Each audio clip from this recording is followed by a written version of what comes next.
very damning evidence about complete fucking negligence and illegal procedures being formed on children. There have not been any adequate studies to show the effects of puberty blockers on fertility or on sexual satisfaction as children become adults.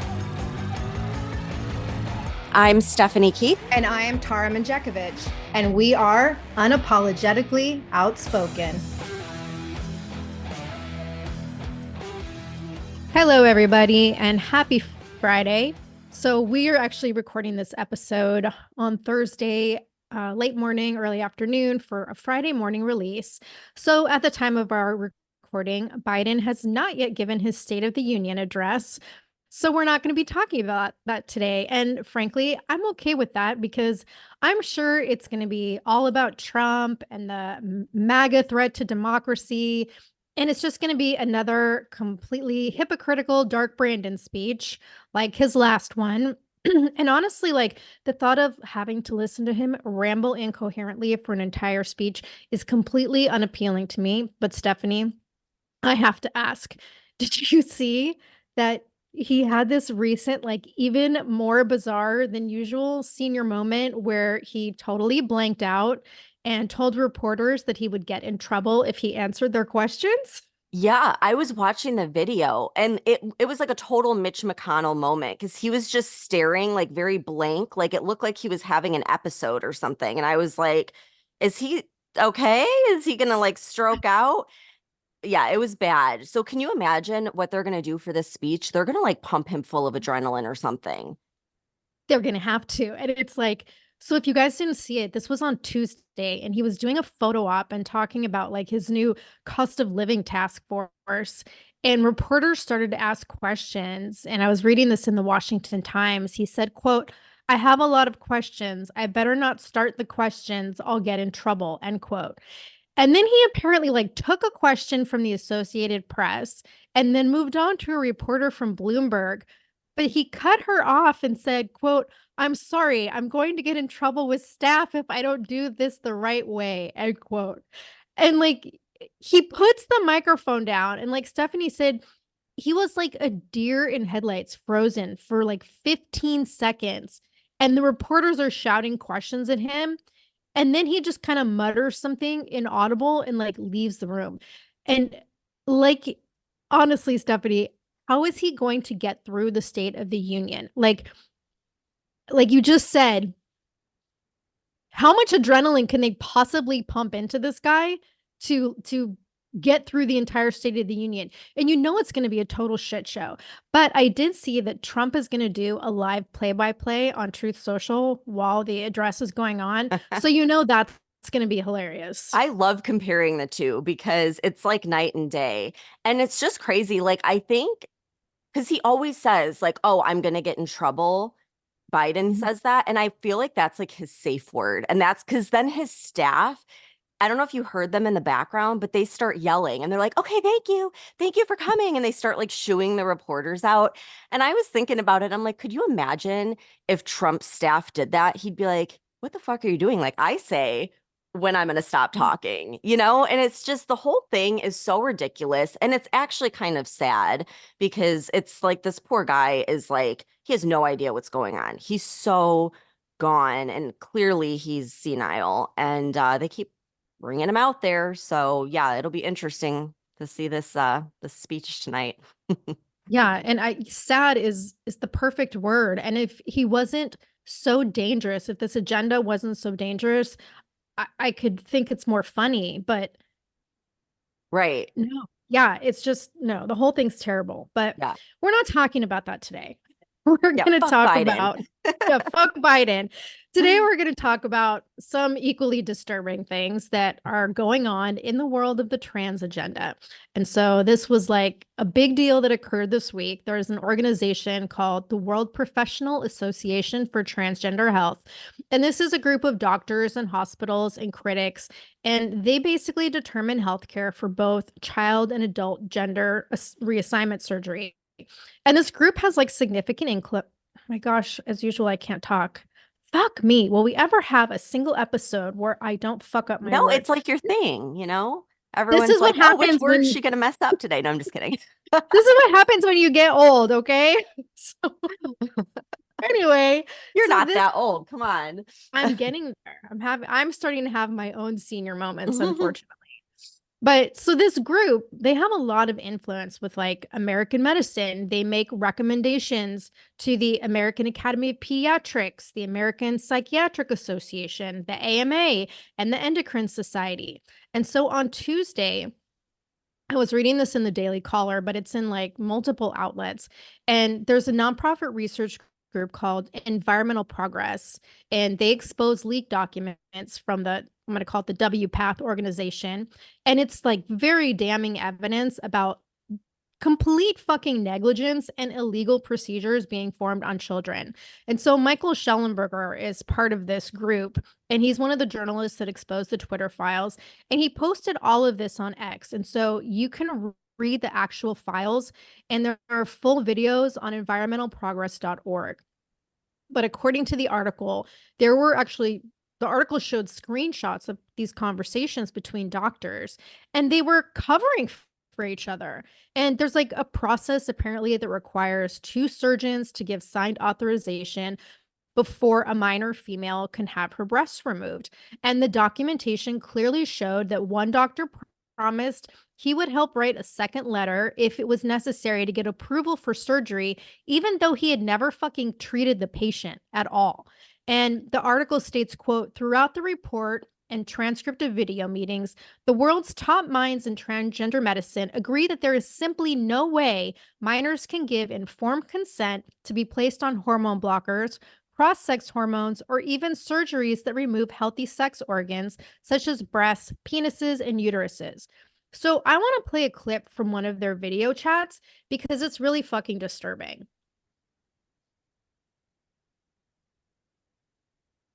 I think the thing you have to remember about kids is that we're often explaining these sorts of things to people who haven't even had biology in high school yet. And I know I've heard others in this kind of a setting say, well, we think adults are like really slick biologically, and in fact, lots of people have very little medical understanding of stuff like that. We just medical professionals and mental health professionals take for granted. But I don't know still what to do for the 14-year-olds. The parents have it on their minds, but the 14-year-olds, it's like talking with diabetic complications with a 14-year-old. They don't care. They're not going to die. They're going to live forever, right? So I think when we're doing informed consent, I know that that's still a big lacuna.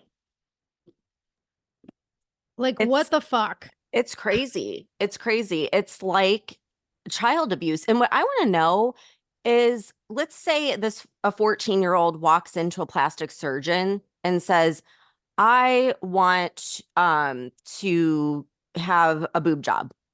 Like, they wouldn't say yes, right? Like they wouldn't do that. And so why are we allowing this? I mean, you can't even get a tattoo. You can't vote. You can't buy a pack of cigarettes. So why would you be able to make this life-altering change? And I tried to find it. I couldn't find the clip, but remember that Matt Walsh guy that works for Daily Wire, and he did like that What is a Woman documentary? I think it was someone on his team that was posing as a parent that had a child that was like 14 or 15 that wanted to change their gender and like go through the surgery. And they did a video call with this woman at a clinic and never saw the person face to face. It was all virtual. And she wrote a letter within like 10 minutes of meeting this guy to assign, like, to say, yes, you can have your surgery, knowing nothing about his health history, not asking any mental health questions. And again, it's like, how is this not child abuse? How are these people not locked up and put away? It's mutilation. It's like, it's so fucked up. And these kids, just like you said, they have no way of looking into the future. They don't have that cognitive ability yet to think about what's going to happen in 10 years or 20 years or whatever. So it's just sick. Yeah. And these doctors are straight out admitting that these kids are not developmentally capable of understanding what they're doing to themselves by mutilating their bodies, but they go ahead and do the surgeries and these treatments anyway. Like, that is fucking criminal. And let's add developmentally delayed children to the mix, because the article also showed a document, and it was titled Ethical Inquiry Adolescent. And in the document, the doctor asked, quote, in a developmentally delayed 13-year-old adolescent currently on pubertal suppression that may not reach the emotional and cognitive development bar set by the SOC within the typical adolescent timeframe, if at all, what is the ethical approach to care? Question mark. Like, how about fucking mental health treatment and no fucking gender reassignment surgery? Yeah, and they're finding that a lot of these kids are autistic, and that's not taken into consideration. And then the other thing is a lot of kids that are wanting to do these types of things are victims of some type of sexual abuse, and that's not addressed at all. So you have like two major concerns that should be addressed absolutely first before you even talk about this kind of stuff. And they're completely dismissing it, and they're going right to medications or surgery. And I do want to point out that the medications are just as harmful. They can cause long-term effects. And what they're telling people is, oh, well, it's puberty blockers or whatever, but as soon as you stop taking it, you'll just go through puberty as normal if you decide to. They don't know that. They don't know that. They're just saying that. They don't know that, and they admitted as much in this fucking case. Like, the documents show that the president of this organization, Marcy Bowers, she admitted that there have not been any adequate studies to show the effects of puberty blockers on fertility or on sexual satisfaction as children become adults. And she admitted that they, quote, do not how children will be impacted later in life. Like, these documents give multiple case studies. You've got prolonged use of cross-sex hormones that have been resulting in major medical issues. One case study was reported as a, quote, young patient, and this female patient developed pelvic inflammatory disease after 3 years of taking testosterone. And I won't go into the very graphic details, but you can read them in the article, and it's really fucking disturbing. Another 16-year-old patient developed large liver tumors after being on treatment to suppress menstruation for several years and was also on testosterone for a year. Another female died from developing liver cancer that was linked to 8 to 10 years of testosterone treatment. And we've talked in the past about how gender reassignment surgery results in like loss of sexual function and the ability to orgasm and all sorts of medical complications. And if you're an adult and you want to take those risks and make that decision, like, that's your choice, right? But these doctors are admitting they don't know the risk for children, and they're still performing these fucking medical procedures on children who they also admit aren't capable of understanding the process or the outcome. Like, again, how is this not criminal? I read another article in Just the News, and it was reporting on the same leaked information. And so Just the News reached out to WPATH for comment, and President Marcy Bowers wrote a statement to them. And here's what she said. WPATH is and always has been a science and evidence-based organization whose recommendations are widely endorsed by major medical organizations around the world. We are the professionals who know the best medical needs of trans and gender diverse individuals, and we stand opposed to individuals who misrepresent and delegitimize the diverse identities and complex needs of this population through scare tactics. The world is not flat. Gender, like genitalia, is represented by diversity. The small percentage of the population that is trans or gender diverse deserves healthcare and will never be a threat to the global gender binary, end quote. Stephanie, like, this woman is fucking unhinged. We're talking about children. How is this not fucking criminal? How are these people not in jail? You know what this reminds me of? You know how, like, when you were in history class, you just come across things that happen in history, like what they would do to people in insane asylums or people in, different civilizations that were like pure torture. I think that's how this is going to age. I think we're going to look back on history and we're going to be telling the younger generation, like, yeah, kids that were gay, boys that were more feminine, kids that were autistic or had sexual trauma, they cut off their genitalia and like sterilize them. Like, that is what is happening. And so it's like, that's how these things happen throughout history. It's not they portray it as like, oh, we're just helping, when really helping would be giving these kids some compassion. Like, what makes you think that having surgery and changing everything about you and the way you look is going to make you feel better? And why don't you feel good? And like addressing their mental health. I mean, it's just insane. And what's even crazier is all of these doctors that have been trained, they're going against everything they learned about mental health, body dysmorphia, all those things. And they're going along with the agenda and no one's standing up to it. And I mean, I just want to emphasize again, these treatments are sterilizing and mutilating children. It wasn't that long ago that we were up in arms as a whole entire country that some of these places in Africa were like mutilating young girls so they could never have an orgasm. I think they still do that across Africa and the Middle East. And we were so appalled, yet we're doing the same shit here now. Yeah. We're just using it under the guise of like gender affirmation. We're trying to make it sound good. And all right, this is where, like, again, my conspiracy brain goes. This has to be part of this bigger global depopulation agenda. Okay. You've got Bill Gates, the World Economic Forum, all the climate alarmist people, all admitting multiple times publicly that they want to reduce the global population. And what better way than to make the next generation infertile by removing their sex organs or giving them this medication to where they're not going to be able to enjoy sex in the future or have kids. And I was listening to an episode of Tucker Carlson where this guy, Callie Means, was discussing Ozempic and like how dangerous it is. But something jumped out to me in that interview where he said that sperm count is down 50% in just one generation, and 25% of women have PCOS.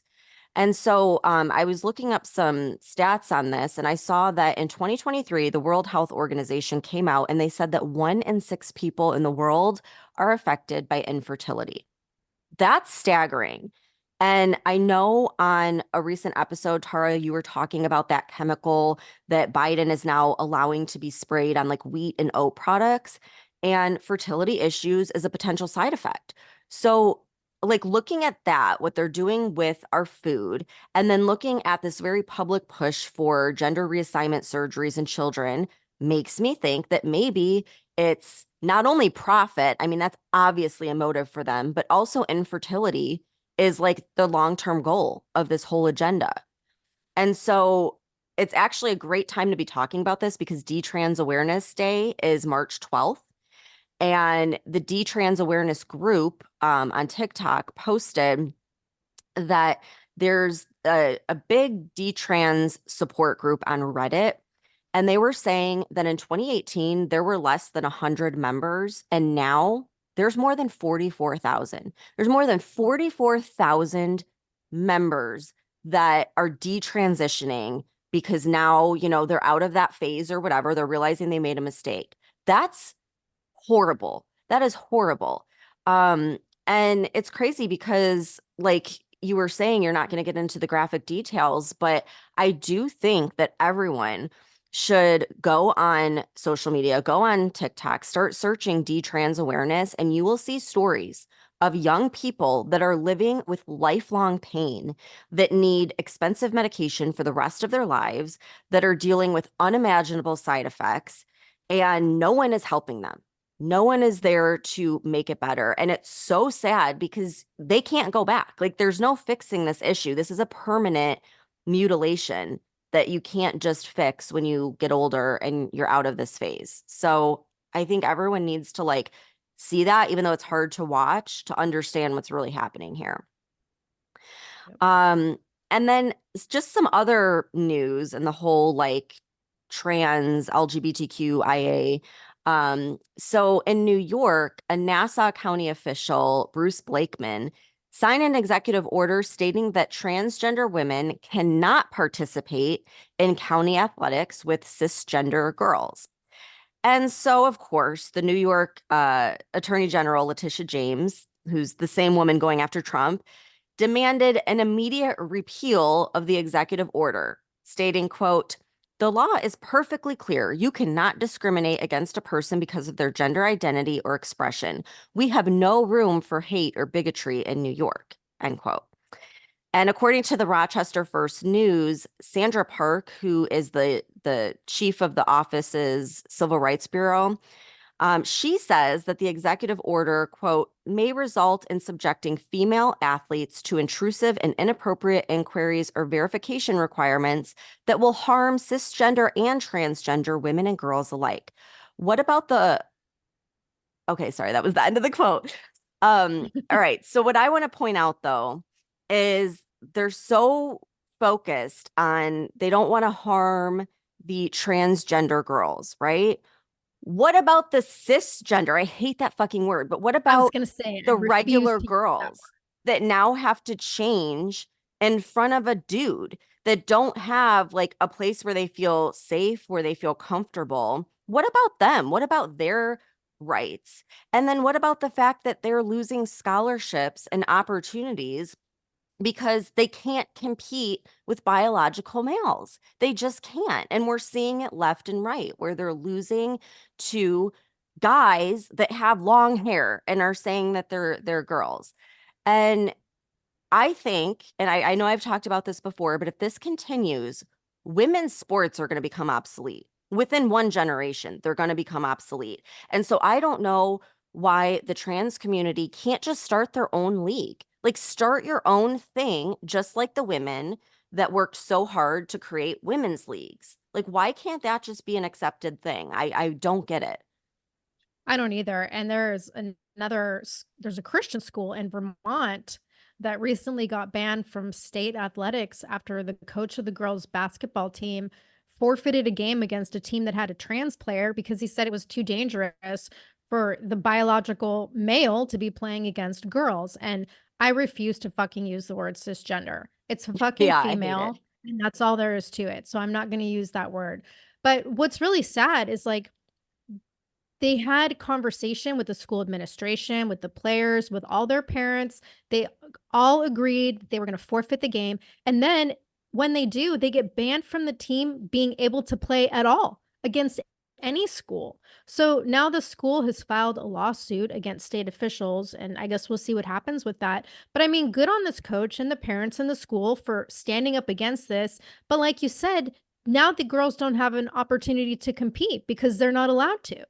Oh yeah, this could change the And whole trajectory of their life. I mean, a lot of them are playing so that they can go and play for college and get a Mhm. scholarship. And it's just crazy.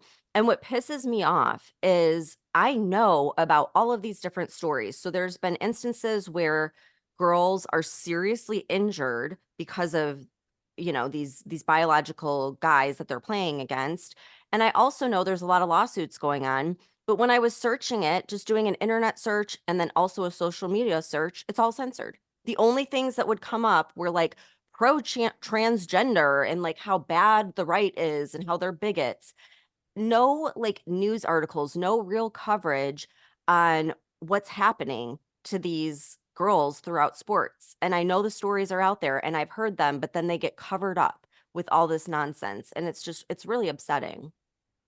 Well, it's like you said earlier with how quickly or how huge the D-trans awareness group has grown. Like Mhm. to go from 100 members to 44,000 in a few years, that tells you right there how many people like are detransitioning and don't want to be part of this community, but you're not hearing any of that. Unless you specifically go and look for that page, you're not hearing these stories. Right. But I want to ask you if you heard this story. So, did you hear about what happened with the trans ambassador for Doritos? Oh gosh, no. Okay. So, this guy's name is Ivan Gonzalez Renedo, and he's a Spanish electronic music star, but he goes by the name Samantha Hudson. And this dude fucking puts Dylan Mulvaney to shame. Like, this is graphic. He openly advocates for the destruction and annihilation of the traditional nuclear family, and he's a self-described pedophile, basically. So I saw this article in the Daily Caller. There's a video of him where he's saying this on X. And then what's way fucking worse is the shit that he posted on Twitter a few years ago. So he made these posts and he deleted them. But you know how things never fully disappear from the internet? Well, this dude is 24 years old, but when he was 16, he went on Twitter and he posted, quote, "I want to do thuggish things like stick a 12-year-old girl up her asshole," end quote. And then another tweet was, quote, "in the middle of the street in Mallorca in panties and screaming that I'm a nymphomaniac in front of a super beautiful 8-year-old girl," end quote. So What the this was, hell? yeah. Yeah, and this was all, it's all in Spanish, but it was all translated and there's photos of these tweets. And so this guy has also openly mocked victims of child rape. He outright laughs about it. So all this shit came out on Monday, and Doritos apparently cut ties with him. So once again, we have a woke company pushing the trans agenda with a branding campaign. But I will give them credit because they immediately put out a statement after these tweets resurfaced, and they said, quote, "We recently released a content series with Samantha Hudson, a local influencer. After the campaign started, we were made aware of Samantha's deleted tweets from around 2015. We have ended the relationship and stopped all related campaign activity due to the comments. We strongly condemn words or actions that promote violence or sexism of any kind," end quote. So at least they did not, try to come up with excuses or just stay silent and give no response like Bud Light did. But then again, like Dylan Mulvaney didn't post that he wanted to fuck a 12-year-old girl in the ass. So I guess like there's hopefully still some limits to the woke agenda, especially when it comes to losing profits. But You like know, that's crazy. I think this highlights a much bigger issue with this whole trans community. I think that there are a lot of pedophiles. I don't Yes. think that Dylan Mulvaney is a real trans person. I think this is a person that's like a fucking creepo. Like he wants to be a 12-year-old girl. He acts, talks, and dresses like he's a 12-year-old girl. Like this isn't normal, and they're appealing to young girls. So it's like if you were Yeah. some child predator, this would be the perfect way to not only do that, but be openly accepted in the process by this whole community. Yeah, Sick. it's very disturbing. And like you brought up Tucker Carlson earlier, and I'm going to bring him up again because I just finished listening to his podcast from Thursday morning, and it came out a couple hours before we're recording this. So I don't know if you've seen it yet, but he went to Romania. He did a 2-hour interview with Andrew Tate.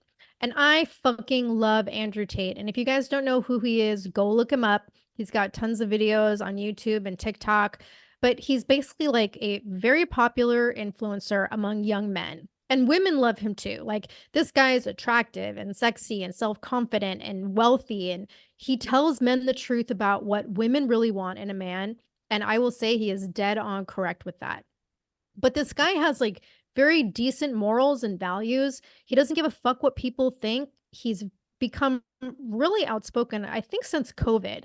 Like when they started with the whole destruction of freedom, he started speaking out about that and manhood. And basically, his platform is like he tells guys that they need to be more stoic and not be victims and not be emotionally weak and take control of your own life and have self-respect and dignity, act like a real man, work hard, don't make excuses for shit, be physically and mentally strong, consistently work to improve yourself, do good things for humanity, be capable of helping people, protect women, like all the shit that men have traditionally done for hundreds of years until the past couple of decades with this ramped up gender fluidity agenda to demasculate men. And the left hates him because he's very outspoken about boys becoming men. And like we always say, this goes against the global agenda of weakening men. And like, if you think he's bad because he's involved in this ongoing human trafficking case in Romania, right? He was in prison for months. He's on house arrest now. But if you listen to this interview with Tucker, there's no actual evidence of any human trafficking in this case at all. All of the alleged victims have publicly stated they aren't victims and were never trafficked. And the whole thing is like really sketchy.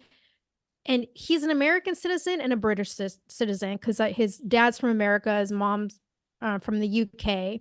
And we know that America and the UK are both pushing this woke LGBTQIA XYZ agenda. And so neither one of the country's embassies have done much to help him with this case because they want him to be in prison so he can't continue to speak out and be a positive influence on men. And I think his dad was actually like a CIA operative at some point or something like that, and like a famous chess player. But anyway, he at some point he was grew up in the UK and moved to Romania. Like this was after he became a kickboxer. He became super wealthy. Like the guy has his shit together. And I love him, so I was excited to hear this interview. And I know that Tucker has interviewed him in the past as well.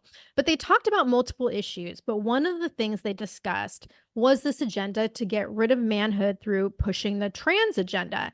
And I want to play a couple of clips from the interview.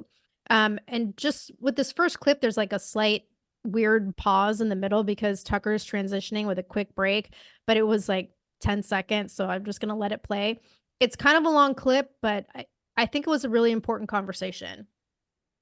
So why are women miserable? Because where are they going to get their happiness from? Where are they going to get their emotional stability from? It's not their job. I don't believe it's a woman's job to be emotionally stable. It's a woman's job to do many other very important things that men can't do. More important, they're better than men at a lot of things, women are. But it's our job to be emotionally stable. Women are better than us at certain things. We're better at other things. And that's why as a team, we're so powerful. To sit and pretend we're all the same the whole way through, then why do we even need each other? Well, I don't think we do. Exactly it. And this is why we have birth rates declining, porn, women who are running around sharing one man with no intention of having children, marriage is gone. Like, where do we think this is going to end? And what's interesting about it ends with the training thing, right? Well, completely. Yeah, that's the ultimate. No, I'm serious though. Is it? I mean, if there's no, I mean, scrambling the idea of the gender binary of sex differences like that is kind of the end point, isn't it? Well, the end point is, yeah, men are the same as women, so it doesn't even matter. Right. I can be a woman today, be a man tomorrow. None of it matters anymore.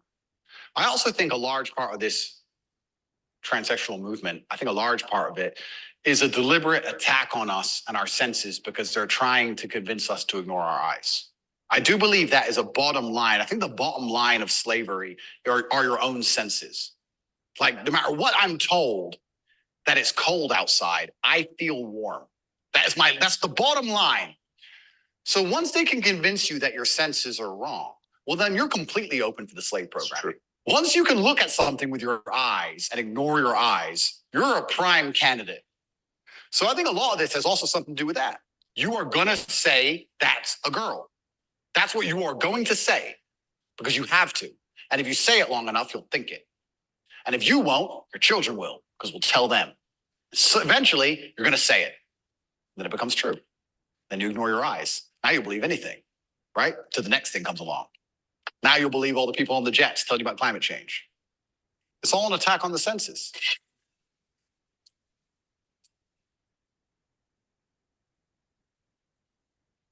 This is America's most famous admiral.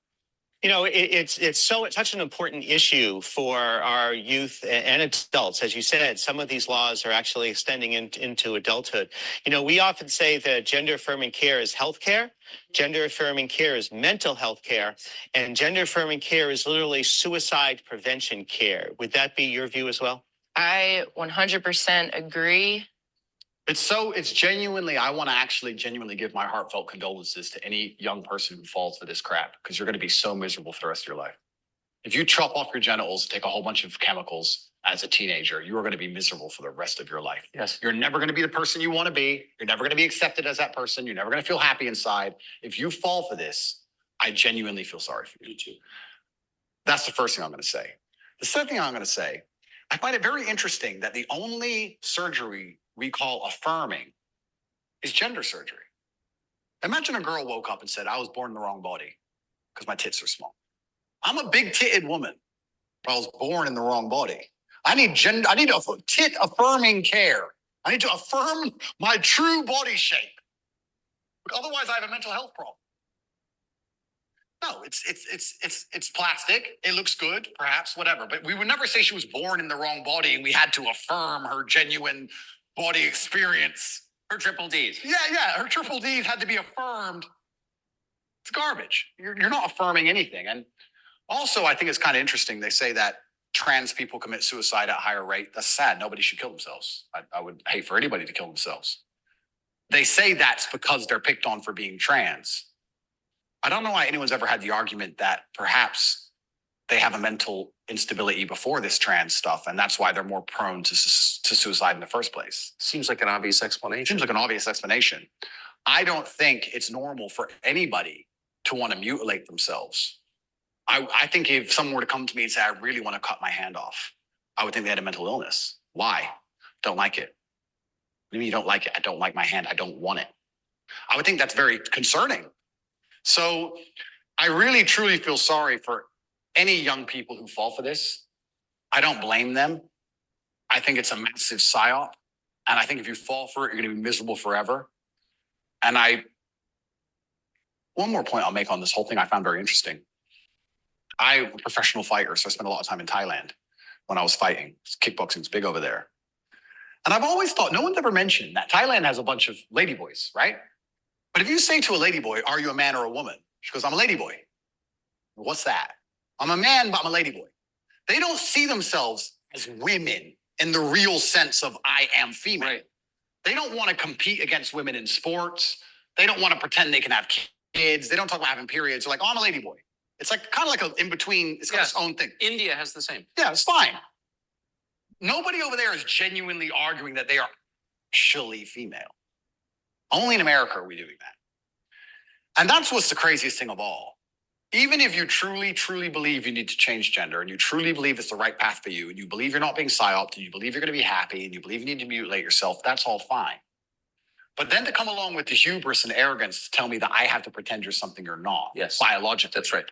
That's absolutely and utterly arrogant. You can't tell me what I have to call you, right? I'm allowed to come to my own conclusions and opinions. And the whole point of being a human is that we've gone through life long enough to identify patterns. Imagine humans didn't identify patterns. Okay, you get the point. Yeah, and he's spot on. I think it is one big psyop. Like, it's not, nothing about this is normal. And what's crazy to me is how many normal people that should have common sense are just going along with it because they're being told to, and they're not questioning it. And here's the thing, like, if you look at the podcast charts or social media or really anything, it's crystal clear that people want more masculine role models. Of course, you have Joe Rogan at the top. Now you have Tucker, Jordan Peterson, Matt Walsh. Basically, every other like conservative or masculine voice are doing so well right now. And I think that that's showing that young men and boys need that. They're looking for that because it's missing in our society right now. And think about it. If you want to weaken a nation and keep them from revolting, you would target the men, right? Because they're the ones that are going to fight back and defend their country. And here's our country not only bringing the whole LGBTQ agenda into the military to attract non-masculine men, but now they're literally putting stuff in our food to fuck with testosterone and fertility. And then again, like, they are cutting off the genitals of men, that, you know, children, boys. It's fucked up. And it's gone like so far, so fast. And again, how are more people not openly talking about this? I mean, we're talking about children. Like, you would think if people are going to speak up about anything, it would be about children. And I love that these more masculine men have platforms to be role models for the youth. And I do think it's working. And we're seeing that, like, when they're doing these surveys of high school students, they're finding that the majority of boys are leaning more and more conservative, more and more to the right. And that's a shift from where we were just a few years ago. And I think it's because of people like Andrew Tate, Joe Rogan, Tucker Carlson. So that gives me some hope because things are pretty bad right now. Yeah. And so, like, after that one clip I played, Tucker posted a video of a recent Pride parade in New York, and he asked Tate what he thought about that. And I agree with what he had to say. And so I want to play this clip too. It's not quite as long. Makes sense anymore. This is a video from a recent Pride March in New York. I'm interested in your view of it.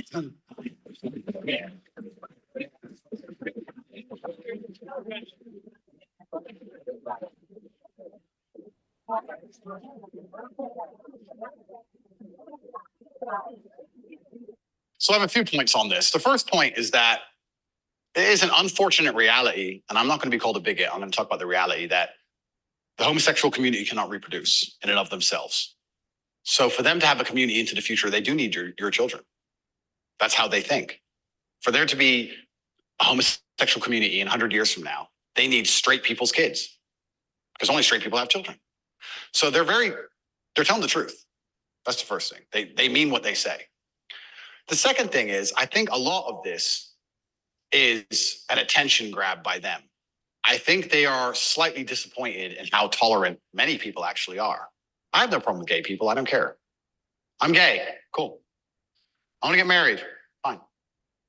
I'm going to wave my dick in your kid's face. Wait a second. Yeah. They push it to a point where we have to react. And then when we react, they say we're bigoted.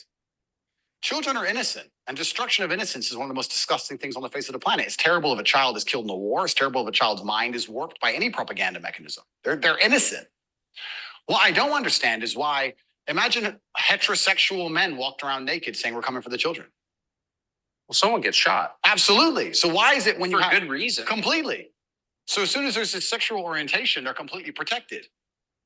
And I think that the whole point of having children as a whole is to instill them with your worldview. I know if I have children, I want them to be like me. We just talked about my last name and how I want them to honor me into post-death. Then I want them to be a representation of me, which means they should believe in my values and my creeds. Why is a group of people in New York walking around telling me what they're going to teach my kids and what my kids should believe? They're not your kids, they're my kids. Right. And that's what's so scary, because children are impressionable and children are raised by the state and the internet effectively, which is why they want me off the internet. But they'll let a lot of people stay on the internet that say a lot of things.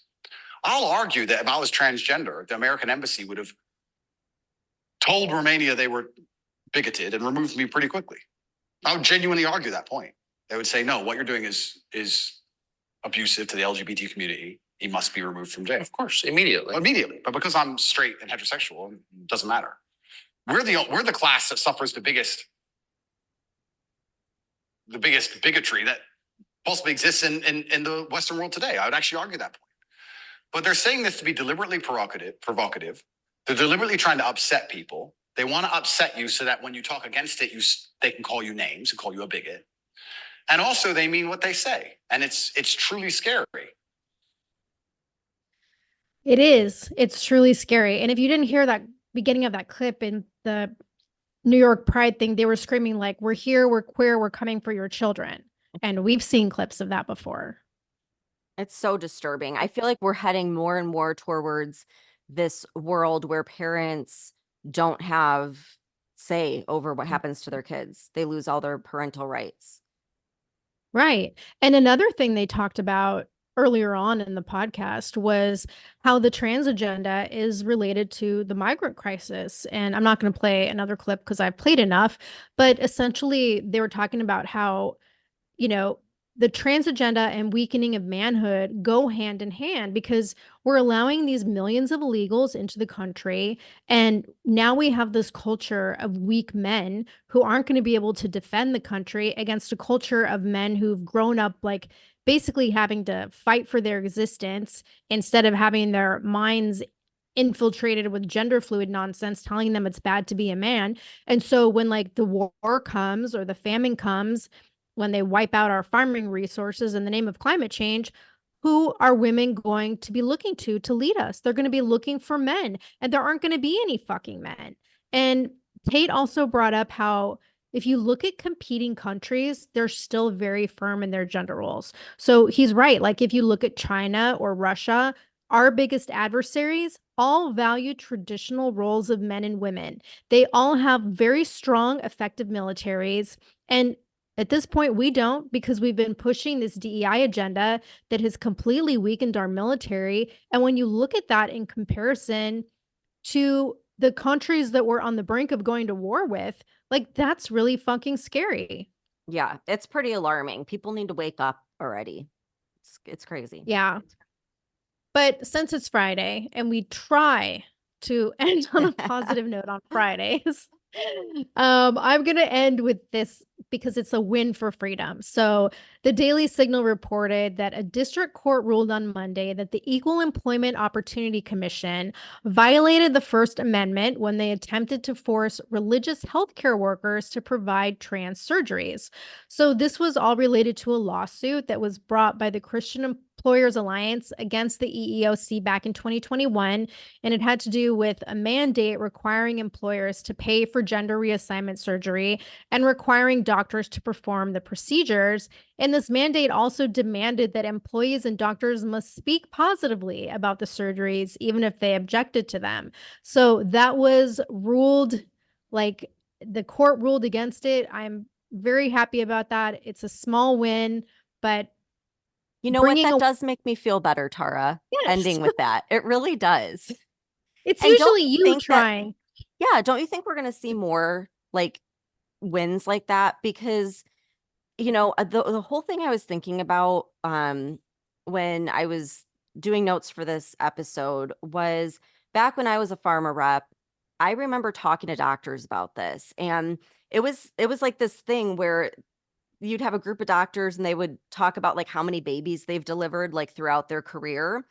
And I was talking to one and he's like, after medical school, none. I absolutely refuse. And I was like, interesting. Why? You just don't like, that whole experience or what? And he was like, no, it's one of the most dangerous things a doctor can do. And I said, really? Like, why? And he said, so let's say that the mother is having complications. And it could be anything. Maybe her blood pressure spiking and we have to give her a certain medication, or maybe the baby's not coming out and we have to use forceps, whatever it is. He said, I could sit there and I could talk to the parents and explain the risks of what I'm about to do. And I could even have them sign a document saying they understand the risks and they still want to move forward. And it could be this thing is the only thing that's going to save this baby. He said, but let's say the baby comes out and there's something wrong. Maybe it's as little as like they're autistic or something. When that baby turns 18, they could sue me. They could say, well, because that doctor did this thing and I didn't consent to it, I am now going to No sue way. you. And so I was thinking about that with this whole trans agenda, because I'm like, if that's the case, which I've asked a lot of other doctors, because that was so interesting to me and they said it is, then these kids are going to start suing. And Chloe Cole, who's like one of the biggest people for this because she transitioned at 16, she wants to get married and have children. And unfortunately, she probably won't be able to. She's dealing with a lot of horrible side effects. And she is suing the biggest hospital system that's doing this. And guess what, Tara? It was like totally censored. No articles on it. They're covering the whole thing up. But I bet that as soon as doctors and hospital groups start getting sued when all these kids turn 18, that's when they're going to decide, you know what, maybe we shouldn't do this anymore, because it all comes down to profit for the doctors and hospitals. The government may want it for having weakness and not having masculine men. The doctors and the hospitals want it because they're making a shit ton of money on it. And it's great to see that lawsuits are taking place. And I think that's what's going to get them to stop agreeing to do these surgeries. Yeah, until something happens like with COVID, where they don't allow you to sue the pharmaceutical companies, they won't allow you to sue the doctors. And if the Biden admin or their equivalent remains in office, I can totally see that coming down the pipe. Not only taking away rights from parents, but taking away right from people who want to detransition. Well, I can't wait to see this Chloe Cole case, because that'll set the precedent for whether or not kids can do this. And I wouldn't be surprised if they've already put some kind of change in place that we don't know about, that they slipped through one of these bills or whatever. So I don't know, but it'll be interesting. I do think we'll see less of this in the future. I think more and more people are waking up. I think it's important that we're talking about these issues. And I think for everyone listening, it's important to educate people, to talk about this, to openly say this is wrong. I mean, it's black and white. Like, there's no in between here. Like, it's wrong. You don't do this to children. And I think we all need to start talking about that a little bit more. So, thanks for sharing that positive story to end with. And I hope everyone has a great weekend. We'll see you back here on Monday.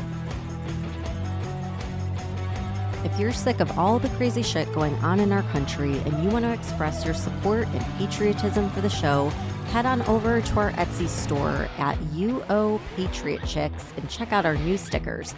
The link can also be found on our website.